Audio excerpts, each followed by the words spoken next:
In any event, I'm Catherine Marshall. Welcome to the Berkley Center and to the World Faiths Development Dialogue. The Berkley Center, for those of you who've not been here before, I hope is a place you'll return to. It's, as you can see, a lively place. We focus on religion, peace, and world affairs. It's 6+ years old and brings together all elements of the university that work on religion and public life. So I work particularly on religion and international development. Your co-hosts are the World Faiths Development Dialogue, which is a small NGO that was born in a very unlikely place, which is the World Bank, where it was the creation of Jim Wolfenson and the Archbishop of Canterbury. But essentially, it started with the theme of trying to bridge the gulf and the gaps that there were between religious organizations and development organizations in discussing issues of world poverty and social justice. And so that organization, which is now an independent NGO, is sitting here at the Berkley Center. But today we have, I think, a special pleasure in having Jørn Lemvik. He is a colleague and a friend. I met him when I was invited a bit out of the blue to Oslo for a conference that actually has sort of the theme that we're talking about here, which is Norway Takes God Seriously, though I think it initially started with a question mark, because Norway is not known for its religiosity nor for its engagement with the world of religion in modern times. Jørn is a special person. This is his first visit to Washington, and for those of you, he is spending the month here with us at the World Faiths Development Dialogue and the Berkley Center, reflecting. And so we thought it would be good for him to have a chance to meet people and to interact and to give us a sense of his experience early on. He has spent many years working on development, and it's a subject about which he is very passionate. And he also serves as the coordinator of a large group of faith-linked, faith-inspired organizations that are working in development in Norway. And he knows a lot also across the Scandinavian countries and Europe generally. So with that brief introduction, I will pass it to Jørn. Thank you. I think I have a microphone here. Oh, yeah. So I'm really happy to be here at the Berkley Center. This is a dream. In my office, something is always taking place. A pile of books and reports I should have read. It's kind of just, I tried to move it somewhere else, but new ones are coming up. And now I have a month to sit, to read, to think, to talk to people. And I'm really, really thankful and happy to be here. My board said that I could spend a month somewhere. And I chose to go to Catherine and to Berkley because she came to us in 2010 and I wanted to focus on religion. I'm not an academic, and I have realized with my age I will never be. So there is no paper. There is a presentation and I'm a storyteller. So I'm going to tell you a story of Norway. And it's a good story, so if you don't feel excited about it, it's because of me, it's not because of the story. Just a couple of words before we move. This is me, married, 5 children. I was trained as a teacher many years ago. I didn't work very much as a teacher, but that is the basic training. Spent 13 years in Ethiopia, a year in Kenya, and 20 years traveling the world, except the United States. Africa, Asia, Latin America.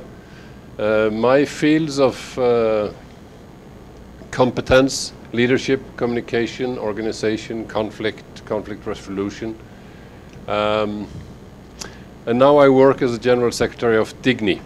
Digni is, I don't even know if the Norwegian embassy knows about us, because we used to be Bistandsnemnda, BN, and we changed our name, and that is also part of the story. So I'll not say anything more about that. We are an umbrella organization. We have 19 members. Christian organizations. We get financial support from the Norwegian government, NORAD, roughly $25 million a year. We fund 120 projects in 40 countries. So we are a little bit all over. We tried to challenge the government. We have tried to challenge the government on several issues. Religion is the main topic today. Another issue is poverty. Norway is very poverty focused in its development work. We want it to be poverty and dignity focused, so that we kind of lift up the dignity aspect of the development work. We work on religion and development. We have a process running with 20 African leaders where we are talking about transforming development, restoring human dignity, trying to find new roles, new ways of sharing responsibility, dividing roles, Africa, Norway, to see if we can find a better model than the one we have today. So these are some of the things we do, but mostly we follow up on these 120 projects. We'll talk about Norway. Norway is a little nail on the little finger of the world. We are very small, 5 million people. I once got lost in London and I couldn't find the Salvation Army. I said, you have to excuse me, but London is 2 times Norway. So we are small, really small. But we have a state church. The system is about to end now, but for some 100 years we have had a link between the state and the church, and up to 20 years ago, I think 95% of Norwegian population were members of the state church. Now I think it's down to 80. So something is happening, but we've been church has been linked up to the state. I mentioned a person, Hans Nielsen Hauge. He used to live 1800 roughly, born in 1776 and died in 1824. He is interesting to our topic because he was an entrepreneur and a preacher, and he was one of these people who he saw the holistic view of man. He didn't just think economics or theology or sort of separation between them. It was all was a whole. He established companies. He was preaching the gospel. He walked roughly 12,000 miles on his feet, and he changed Norway. He was put in prison, stayed in prison for 10 years because he challenged power. The priests were not happy with him. The government was not happy with him, but they released him, and he had some few years before he died where he could live in peace. After Hauge, we had the revivals in Norway, 1850, 60, 70, 80. The revival movement of Norway was a movement where there was a tremendous focus on you have to be saved. If you die today, will you go to hell or will you go to heaven? Kind of very big focus. So the view that Hauge held, that life is bigger than just salvation, saved, not saved, was kind of lost. So we had a new era in the Christian movement where to be saved was the most important thing. We have to save the Chinese, we have to save the people at Madagascar, and we spread out all over. We have many mission movements in Norway, and they have been focusing very strongly on being saved. There kind of came a dualism that Hauge never had. The spiritual life, most important. The rest, good, yes, fine, yes, we do schools, we do hospitals, we do these things, but it is kind of second in line. At the time of the revivals, the church was strong in Norway. I think the position of the church was the institution of the society, government and church. Today, the church is almost invisible. I think we have 80% of the Norwegian population are members of the church, but maybe 7, 8 are active members. The rest is kind of born into the church and they die out of the church, but I heard a name or a word for it. They go to church Christmas and Easter. What do you say? Yeah, there is baptism, confirmation, marriage, burial. And Christmas. That's when they go to church. As I said, the role of the church has been very, very much played down over these 150 years. The mission movement always did diaconia, but as I said, always this double. My son just did the masters on mission work in Ethiopia, and he looks at letters written by the missionaries, and they say that the schools and the hospitals, they have to be kept sort of a little bit down. They should not take the focus from the most important part. So we've had kind of a dualistic worldview within the church or within the mission organizations doing development work. And we have developed privatization of religion. You can believe what you want, but don't tell it to anyone. And it's quite interesting because Hadia Tajik, the name down there, she is now a minister, and she's a Muslim. She's the first Muslim minister that we have in Norway. And when she meets people, they say to her, it's fine that you are Muslim, just don't push it on me. And she says back, it's okay that you are a secular person, but don't push your secularism on me. Because secularism, rationalism, is kind of the name of the game in Norway. That you don't need to challenge that, because that is the established truth. We think it's neutral, and we just stay with that.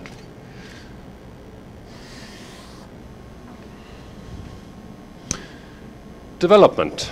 We are talking development, and development history in Norway, it didn't start in 1962, because the mission organizations have been doing diaconical work since 1850. But government development work, financed by government, started in 1962. There was a condition. You are not allowed to mix evangelism and development. Keep it apart. Make sure that there is no evangelistic activities in the development work. Then you'll get money. And religion was really never an issue in development work. And the interesting thing, when religion is not an issue, it means that you cannot talk about religion because it's not there. It's not open for discussion because, well, it's absent. It's just not there. Digni, we were called Bistandsnemnda in 1983. We were established 1983. Very strong loyalty to the Norwegian government and the principles of separation between evangelism and development. In 2008, I started working there. And to me, identity has been a core issue throughout my life. When I've been working with churches, when I've been working with other kinds of organizations, university, whatever, the identity issue is one of the main issues. You have to, I mean, the identity is an asset, it's not a liability. And to us it was almost a liability. We are Christians, but we try to pretend not to be. And I wanted us to say the opposite. We are Christians and we are proud to be it, and we are proud of the work we do. So we went to NORAD with a bit shaky legs and said to NORAD that we will not be dictated anymore on any issue. Even if you pay us, we will have a dialogue, we will have discussions, we will not be told what to do. And NORAD said, we've always been wondering why you were so loyal to us.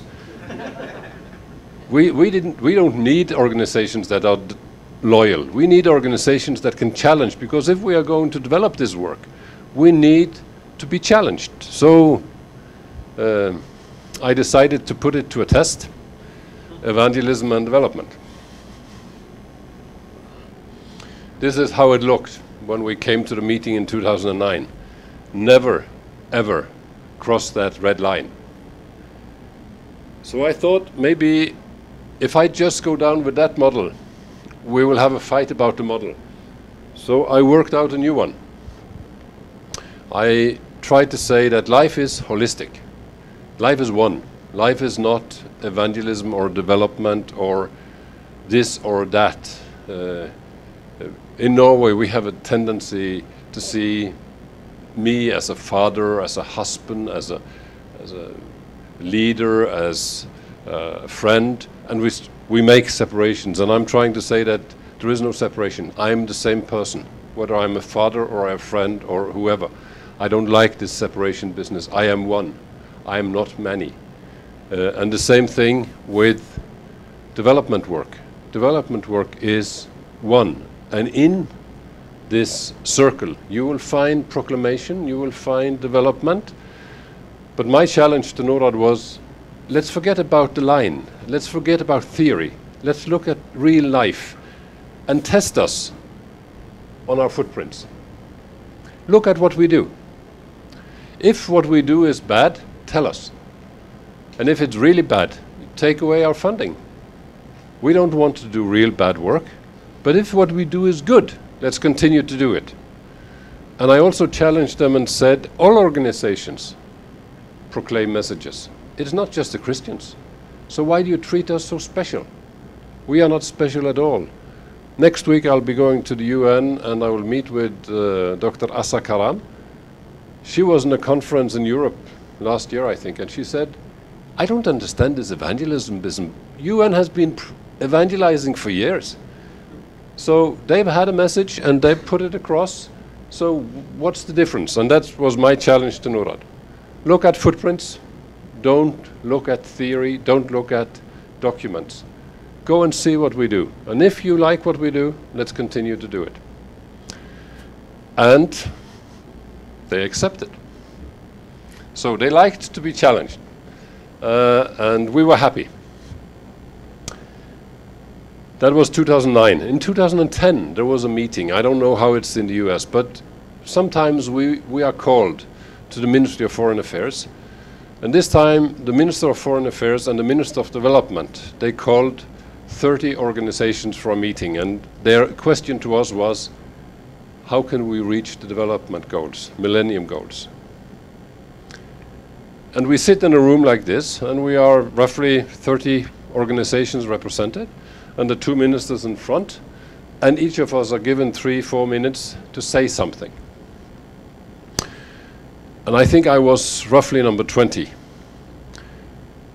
And the first 19 said what we usually say, all of us. If you give us a little bit more money, we will show off better results. We are good, but we need more money, and then we can do better. So when it was my turn, I got more and more frustrated, and then I said, if we are going to reach the Millennium Goals, there is one thing which is definitely certain. We have to relate to religion. No matter where we work, religion is one of the pillars in people's lives. We can like it or we can dislike it, but it's a fact. And religion is it determines what we do, what we say, what is allowed, what is not allowed. And if we are going to do good development work, we need to know these things. We need to relate to religion. Does not mean we have to accept it, but we need to relate to it, and we need to be able to challenge. And we also need to relate to our own religion. And then we have a religious dialogue. We need sort of to make sure that religion is part of the discussion when we do development work. And I don't know if you have been to meetings where you have felt that you have said something very wrong. There was suddenly a total silence, and nobody looked up. Everyone was looking in the table, and the 10 ones after me didn't mention the word because this was a non-word. We shouldn't mention it. But at the end of the meeting, when the ministers were summing up, they said they said two things. Continue challenging on religion, that is important. And continue challenging on people with disabilities. We have easily forgotten that group. So suddenly, just by a comment from a minister, religion was allowed to speak about. They kind of put the stamp, it's okay. Okay to speak about religion. So we continued. We wrote a letter to Mr. Solheim, who was the Minister of Development, and we said that we need to realize these things. People are religious. We need a language. We don't have a language. When I go to the Norwegian bureaucracy, at least some offices, and I start talking religion, they don't understand the language because there is no reference point. They are not religious. They don't understand faith. So we need a language. We need a language to communicate these things. And we need to look at ourselves, and look at our religion, and look at what our religion does to us, and how it relates to development. And we need some guidelines. How to deal with religion in development work. We also wrote a letter to a newspaper, and 25 Christian leaders signed it. And Mr. Solheim called me for a meeting and said, what shall we do?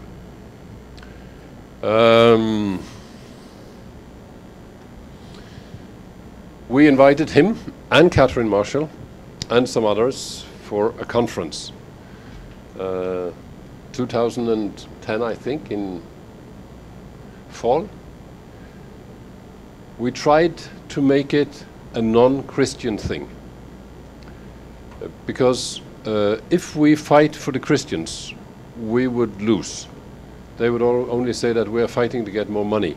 And for us, the important thing was the grassroots. What is happening at grassroots level? How do people at grassroots level live? What is their relation to religion? So we asked the Islamic Council. The Islamic Council is Muslim. WWF is neutral, non-religious affiliation at all. The church and us. And we organized this conference together. And we tried to emphasize we are talking religion. It has been a constant challenge because when we say religion, the answer from the media, from many others, are Christian. And we say, no, that's a different discussion. We are talking religion.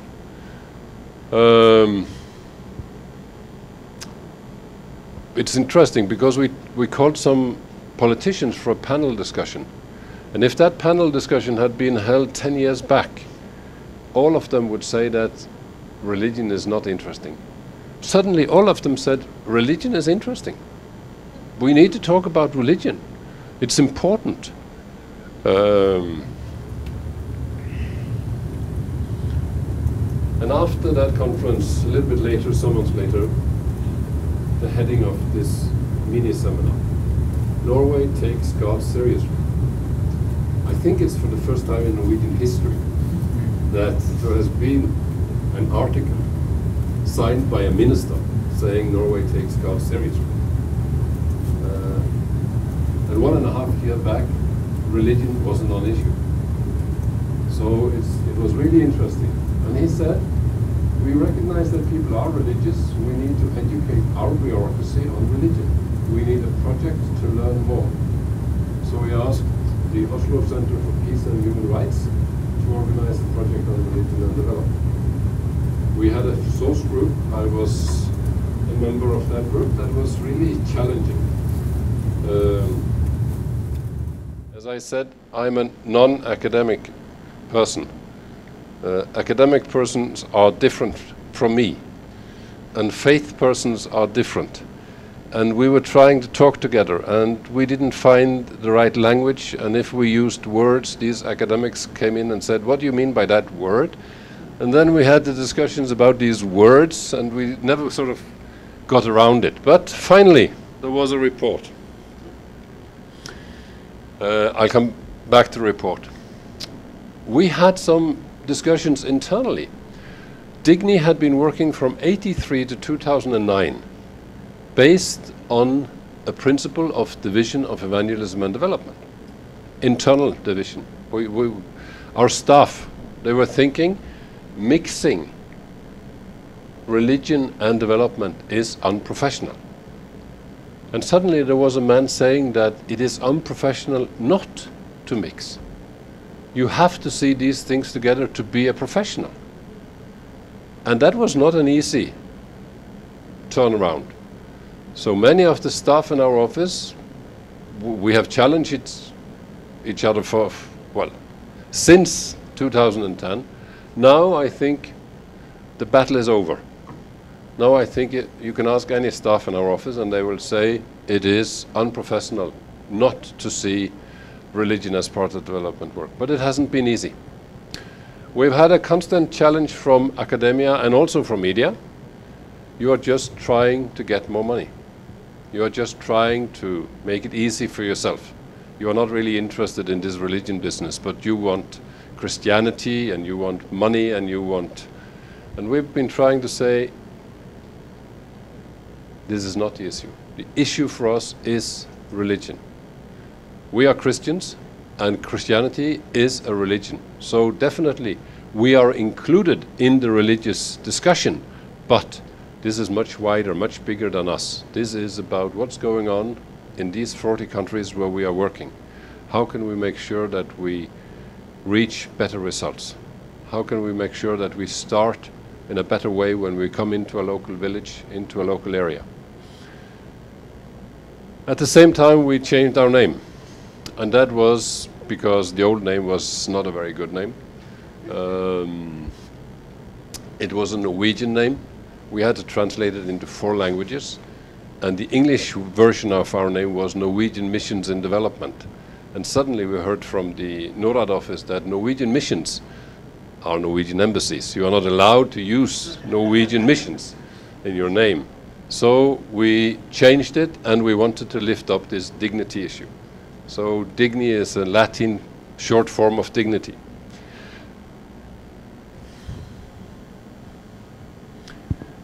In 2010, the minister wrote this article.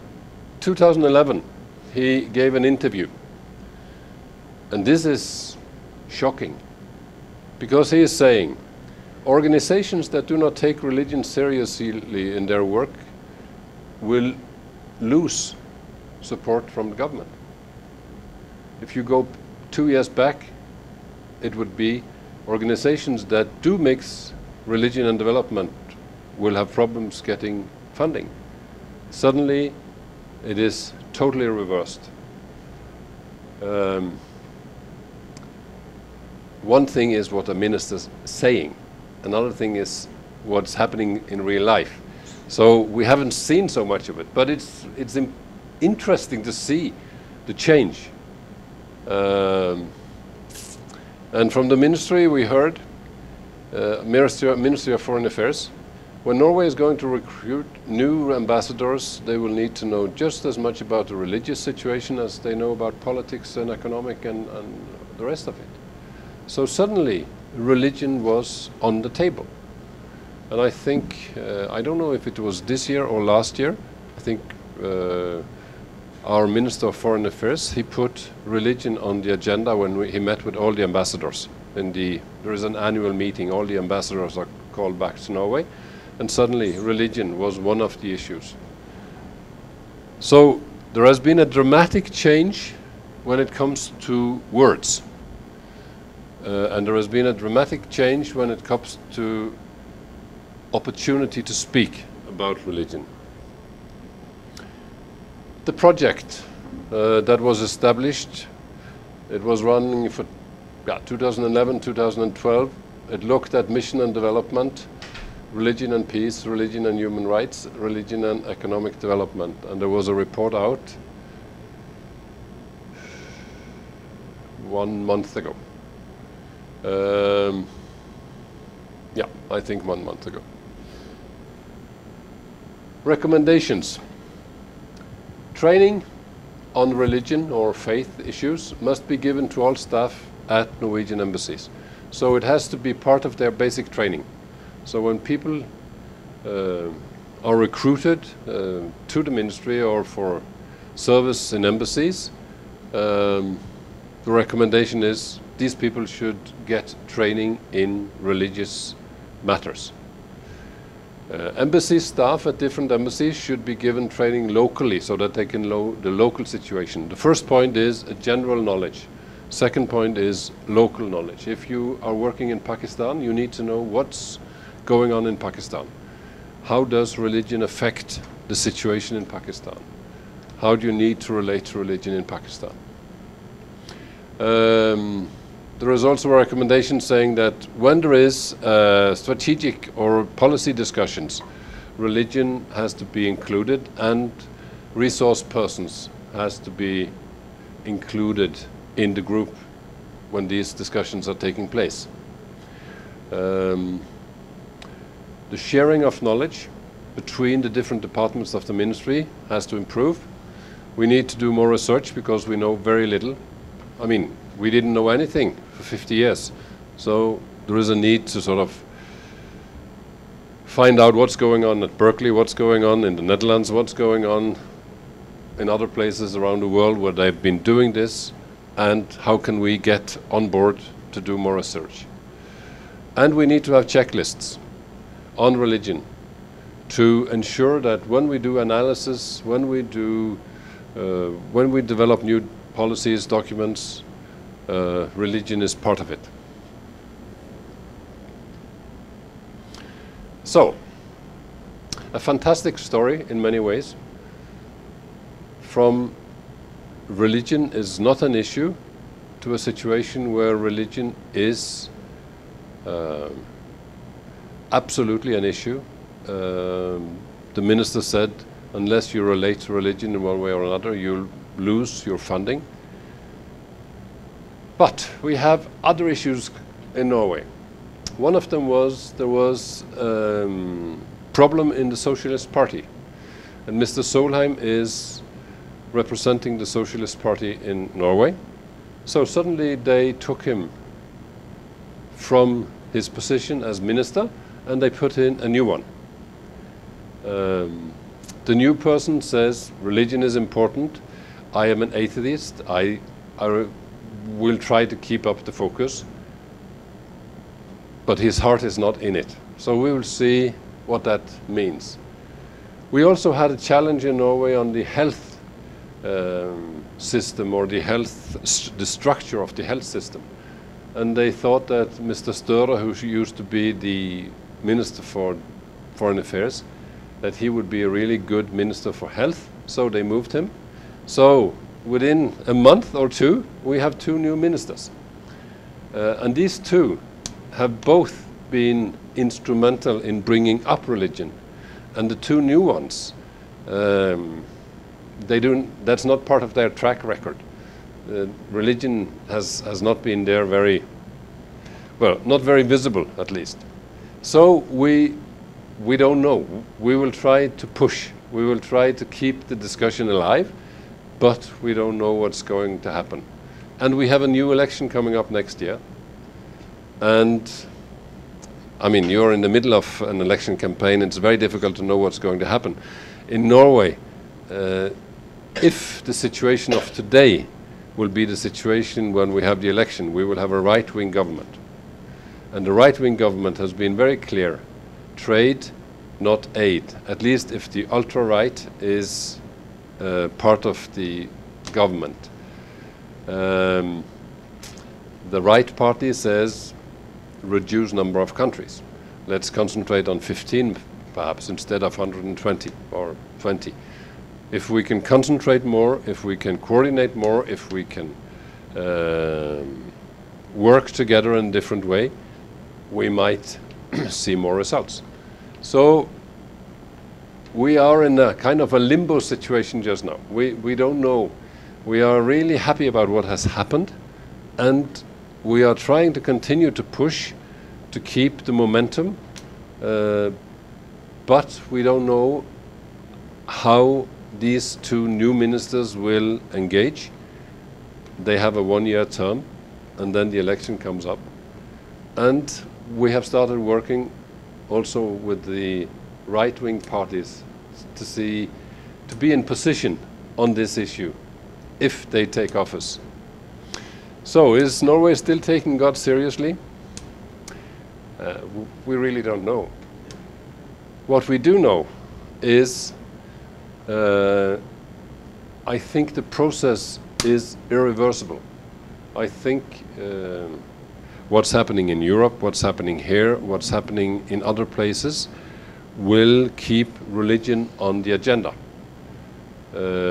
Not sure if it will be high on the agenda or low on the agenda, but I think it will stay there.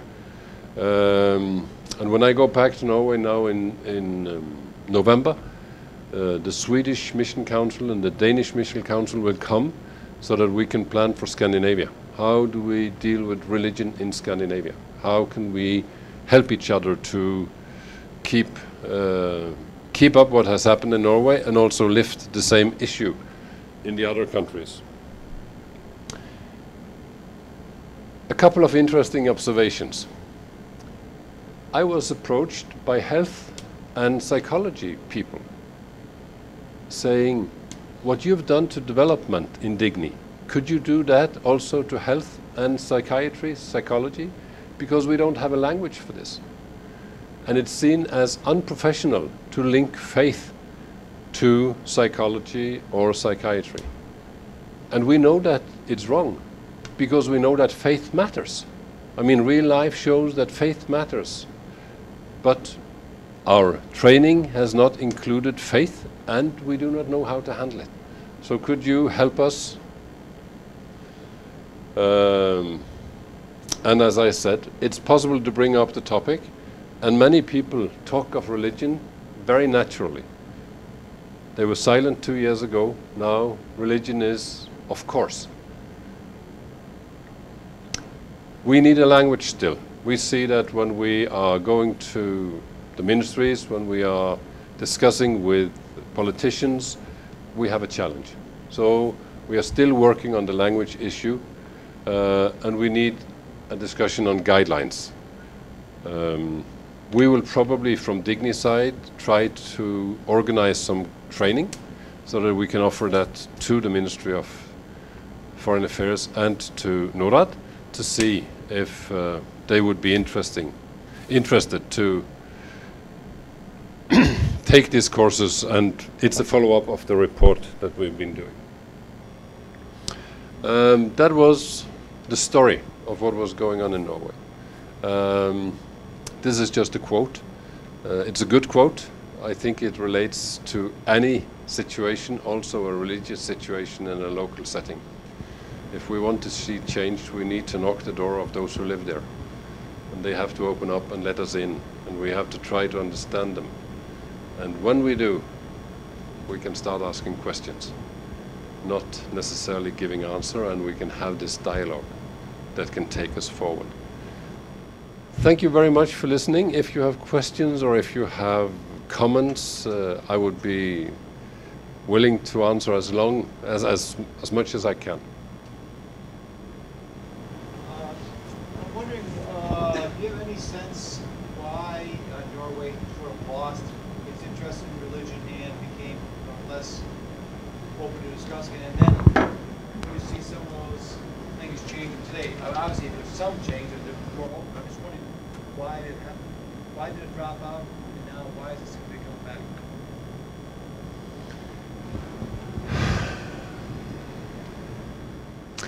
I think it's complex. Isn't that a good answer to sort of get out of a difficult question? I think it's complex. I don't know. I think there are many reasons. But the privatization of religion has been going on for 50, 60 years. And I think secularization of our society has kind of taken over, so that Christians, and in Norway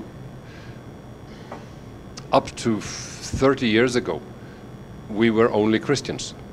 There were no Muslims, there were no Buddhists, there were no Sikhs, there were very little of other faiths in Norway. And we just we never stood up and challenged this secularization. I don't know if we saw it or if we were afraid to challenge, but somehow we just accepted to be privatized and to be put into the prayer houses and the churches and live our life there and do our mission work. But you are a pastor, so you can say more about that. If I may comment, I would love to. I represent the Norwegian embassy here, but I'm also a reverend of training. I'd just like to comment on what you were saying, and thank you for a very, very interesting speech. Well, I think my interpretation of it is that it's partly due to the kind of Christian faith that we that we represent in Norway. Like, we are overwhelmingly Lutheran, and Lutherans tend to be individualistically oriented, and so I think there's been a focus on the individual rather than on the communities. We've also had, and so I think that first of all, when we had this revival movement that he was speaking about, I think what happened then and there was that although it was very much a community experience, it focused very much on the individual, my own faith, my salvation, my changing from this into that. And so it became very much an issue of am I saved, and have I made sure that my child is also saved? I think to a certain degree different from other churches where there has been more focus of our family practicing faith together. And so I think for that reason it became very much an issue for the individual, and for that reason also when we were learning more, when society was developing, when we saw the more rationalistic sides coming to the forefront, I think people felt that the faith was their personal issue. They were it wasn't to say that their faith wasn't also rational, but it was, their faith was very, very much a private issue within themselves, and it became the people who were saved were very, or were identifying themselves as saved. They were very much, focusing on that. The people who did not have the same conviction, they were also very, confident in their position, or very focused on the fact that they did not believe in God. And so I think for that reason we also had this the sharp confrontations at times, and that pushed the whole faith discussion, I think, into the background, because it became too much of a confrontational issue in public life. I think that was with a big discussion on hell a while ago. Well, anyway, but I think I just wanted to comment on what you were saying on the developments. I think that, yes, certainly, Jonas Gahr Støre, as our foreign minister, did a great job in highlighting religion as part of society and as an important factor in foreign affairs. And I think that Solheim also, did a great job in the way that he described. I think, as you also hinted to, that this is becoming more institutionalized, though. I was recruited as a reverend to become a diplomat in 2006. That was the first time that happened. But the year after, another reverend was recruited, and it has continued. And so I have no doubts as to why I was recruited, and that was due to the cartoon issue, and just a few months before. And so at that time, when I entered the ministry, I was asked all kinds of questions. I wrote speeches for the ministers all of a sudden because they needed my competence. And so the minister, Jonas Gahr Støre, visited the mosque. He visited also the temples and various, public or prayer houses. And it became very much an issue of foreign affairs. And so I think that it has evolved, and it's pleasing, and it's great that it's also now involving development. And I believe that it's becoming more an institutionalized issue. And I would also agree with you that I think the reason why we're seeing this, in addition to the confrontations around the cartoons and now issues like the video and YouTube, is that we now have less of a homogeneous society. People are realizing that they do actually have values themselves, even though they might not define it as a faith. They realize that they have beliefs and they have a worldview that influences who they are and what they do and how they do it. And for that reason, I think the Norwegian identity is becoming more a matter of discussion. It's not as evident as it used to be that Norwegian is also culturally Christian. It's now more up for discussion. For that reason, people need and feel the urge to define themselves. Thank you.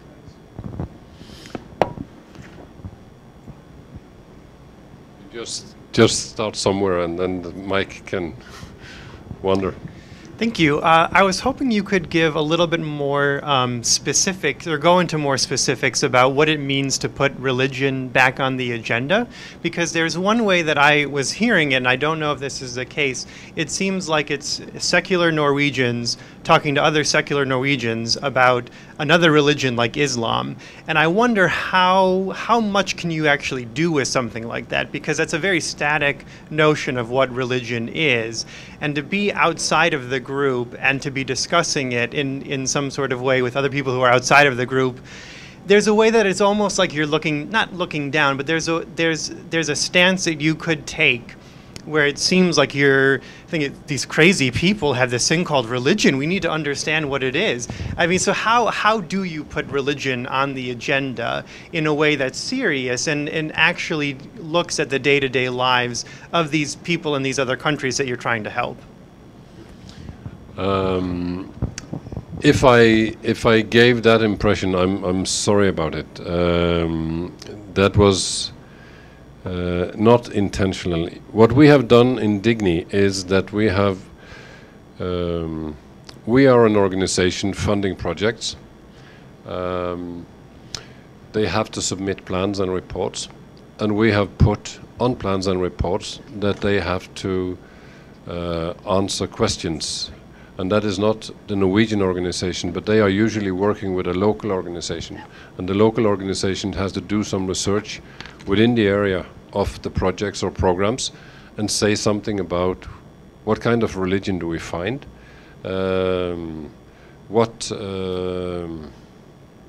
how will religion influence the projects that we are funding, because they are locally established, locally planned, but we do the funding. But how is religion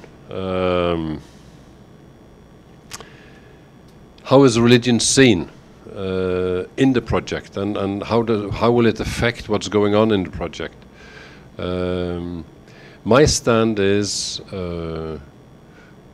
I was talking to a Catholic father some time back, and he said that we have to realize there are three kinds of religion: good religion, bad religion, and really bad religion. I think religion needs to be challenged. My religion needs to be challenged. When my African friends talk to me, they say that there is one thing which is describing you as a society: you are greedy. I don't know how you can be a Christian and be so greedy on everything. So we need to challenge our religion, and we also need to be able to challenge other religions. The gender issue is very often a challenging issue. There may be other issues which we need to lift up and talk about. So we try to push gently our members and their partners abroad to bring this into project planning, project reporting, and discussions in the local projects. How does religion affect what's going on? And also to stimulate to dialogue between different faiths on issues which influence what's going on in the project. So that's what we do. Could probably have done more, but that's where we are today. And we didn't start until 2 years back, so we are in the process. If you pass the mic. Hello. Okay, good. My name's Mike. I work for World Learning. It's an international NGO, and we do education and training. Our largest country office actually is in Ethiopia. But when I saw the topic today, I was really interested, mostly just on a personal note, just because it seemed just so fascinating and a topic that doesn't get a lot of coverage. And as I've been hearing you speak, in my mind, I'm thinking about how you're describing the situation, of faith-based international development dialogue in Norway, with what we have here in the U.S. And having been in Washington for a number of years and working in international development, I'm constantly sort of comparing, like, okay, what are the differences between your system and our system? It sounds like there's a lot more of a higher level discussion between you and the government than I think that there is in this country, probably because I think, as I understand it, I think we have a lot of private funding for faith-based development, and so there's not, in my opinion, not as much of a sort of a discussion of faith-based international development as it regards government funding. There's a couple organizations that sort of straddle those two. But I wanted to hear from your perspective, having done a lot of work overseas and worked a lot in Norway, what do you see as some of the similarities and differences on this topic as far as the U.S. is concerned, and in its interplay and its dialogue of faith-based international development? I mean, and along with that, why exactly did you choose to come here to Washington, D.C.? What was it that made you come here, and what are you learning about the differences about the way that we have this conversation here? I've been here for 1 week, so I shouldn't be saying very much, giving very many bold statements on the U.S. One thing which is interesting for me is that when I see our politicians say "God bless America," I think if our politicians would say that, people would think they were sick. So I think when I've been reading the French Revolution and what happened here 200 years ago, development took two different directions. You have a much more open-minded way of handling religion. We have a very closed way of dealing with religion, and I think you gave some of how it looks in Norway today.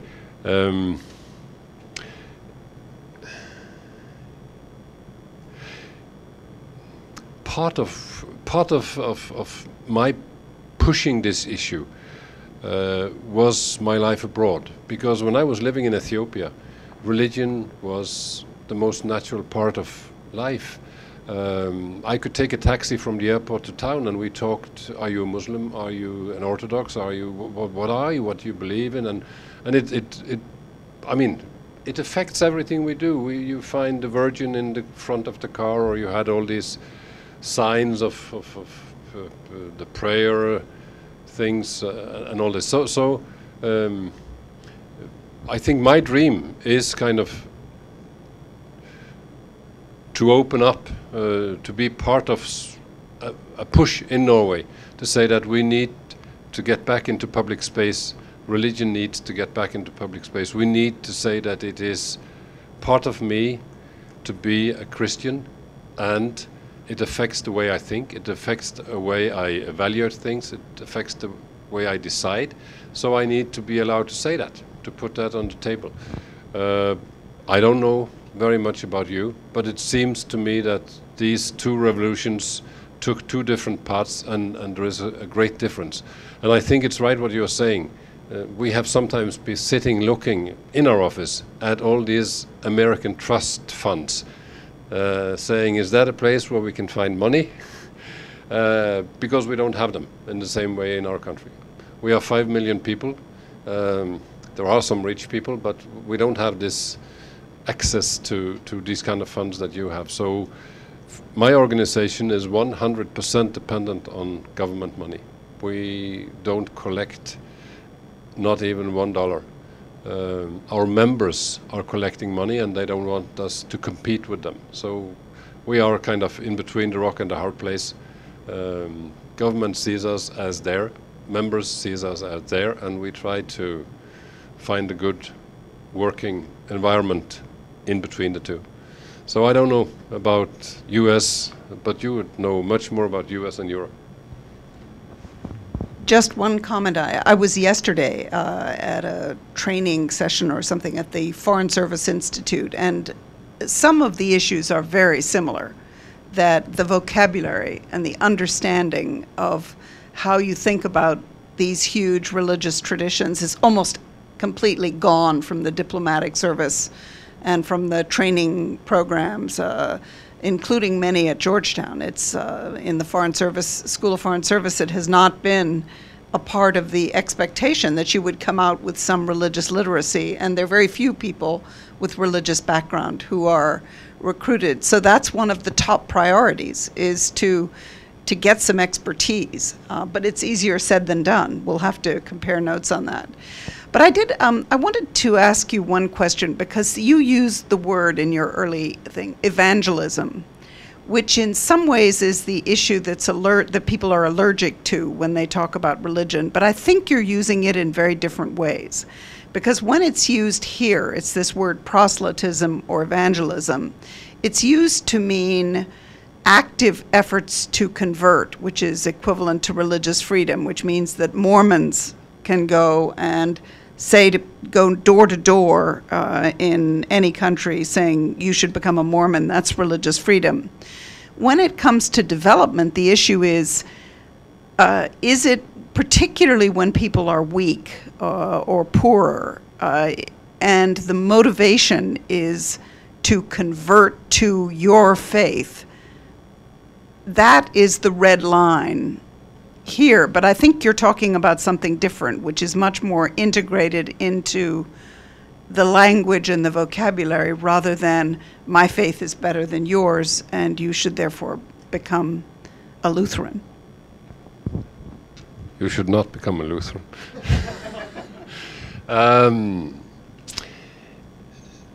I think we have a poor language on these issues. So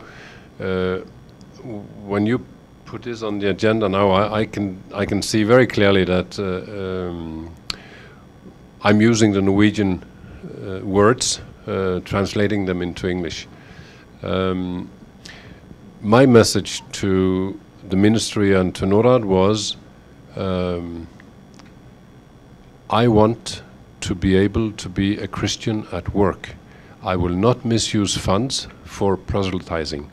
I will not do good deeds to achieve something else. What is on the table is on the table. There is no hidden agenda. But I have to be allowed to be myself. I have to be allowed to represent an organization. Jesus was saying, love your neighbor. Love God, love your neighbor. And I mean, that has been the starting point for so much. There is no institution in the world that has delivered so much along the lines of institutions and as the Christian church, based on this. And if you cut the line between my faith and my actions, then you cripple me. I want to be a whole person, and I want to be able to live as a whole person. I was part-time linked up to a university, and I was helping students with their bachelor's and master's. And one student was looking at development work in Mongolia, and she wrote in her thesis, it was really strange to meet with the missionaries because they were not only afraid of the local faith, but they were also afraid of their own faith. And that was kind of the situation in Norway, because we were so afraid to overstep that line that we didn't know how to behave. What I say is no hidden agendas, no evangelism campaigns, no church building, but I do what I do because I'm a Christian, and if I'm asked, I'm allowed to say it. I don't want to hide who I am because I want to get money from the government. So if the government says, if you want to be a Christian, you can get no money, then I say, fine. That's much more square and clear than what we have been doing for 20, 30 years. We have tried to sort of keep two agendas at the same time.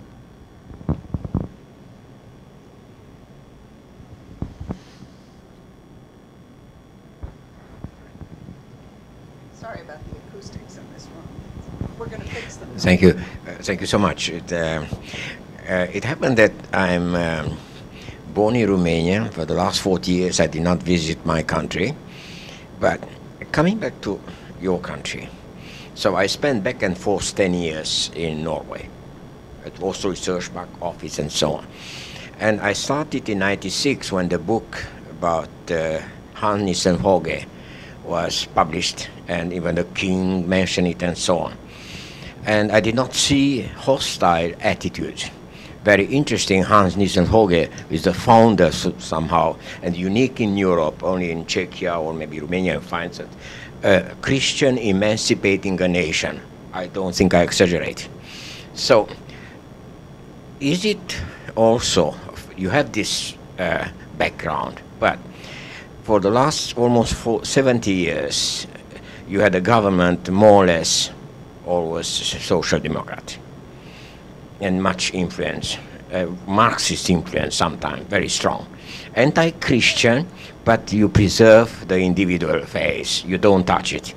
This was my impression. So as long as you don't talk about your faith, that's okay. But as soon as you talk, you are a different person to them. So almost a stigma about Christian faith. Yet there's a sometimes contradiction. If I'm probably alive today, because Norwegian Christians bought a Romanian Jew converted to Christianity who helped the whole world. He gave a witness here in the Congress of the United States, Richard Wurmbrand. Only Norwegians had the courage to step up and say, no, you should not kill him. I mean, so very sort of extreme attitude. So Norway is much more than we can understand in the West. You have Christian-based organizations like Lord's Salvation Army and so on, very strong, and they have hospitals. So the Christian footprint is very strong in Norwegian society. The Minister of Development is used to be a missionary, so parents, I believe, in the former Prime Minister of the Conservative government, it's a minister himself. So Norway is still a very special country, not just because of the oil you have, but it's much more to us from outside to understand. Sorry. Norway is special. I think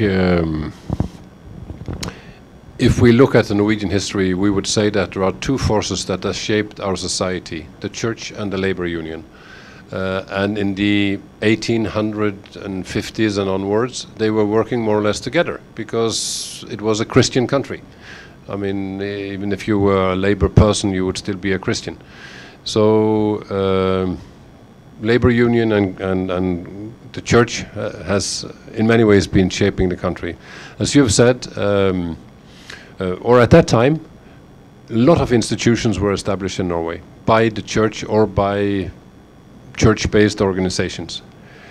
The last 50 years, the government has said they have professionalized these institutions, and they had said that unless you become professional, we will not support hospitals, other kinds of institutions. So the diaconic institutions that we had in Norway are now they don't have an identity anymore. In the name, they are Christians because they used to be Christian, but in reality, it's a government-funded, government-run institution, and the soul of the institution is gone. So we have professionalized and secularized our society through all these governments, labor governments, socialist governments that we've had. And I think we haven't really seen what has been going on. It has been small step at a time, and suddenly 70 years later, we are in a totally different situation, but looking back, the footprints, Christian footprints are very clear, but the last 50 years they have been sort of disappearing.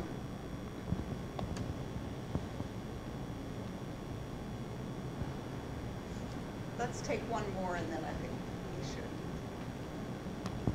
Thank you. It was great to hear what's happening in Norway. As someone who's lived in Sweden for a long time, I'm very impressed by what's the transformation happening there, and hope it continues. Have you seen this happening in any other countries besides Norway, or is this a unique situation to Norway alone?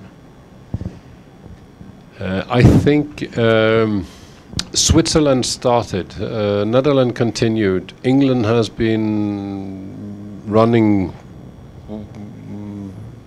these faith dialogues between the World Bank and the Archbishop of Canterbury, but I haven't seen anything like it these last years. Sweden has tried, it doesn't work. Denmark has tried, doesn't work. And the difference between the three countries is 2 ministers.